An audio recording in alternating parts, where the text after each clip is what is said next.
नमस्कार दोस्तों, थोड़ी फ्रेंड रेनू थोड़े लिए फिर तो कबीर फैशन विला तो थोड़े लिए नई नई कलैक्शन लेके आती रहती है। अज फिर एक नई कलैक्शन लेके आई है जो कि कॉटन दे विच है।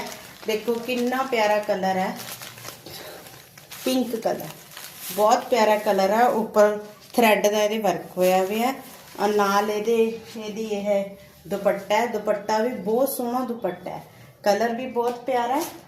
और देखो यदी बॉटम है, बॉटम भी बहुत प्यारी है। बहुत सोहना सूट है कॉटन का, गर्मियां का। बहुत प्यारा कलर है। ये 4 कलर आए हैं। सेकंड कलर है ये वाला ग्रीन कलर, थर्ड कलर है मोर कलर, फोर्थ कलर है मस्टर्ड कलर। जिस किसी को भी पसंद हो गया स्क्रीनशॉट लैके मैंने व्हाट्सएप कर सकते हैं। बहुत सोहने कलर आए हैं और प्राइस है सिर्फ और सिर्फ 500 रुपये। Thank you.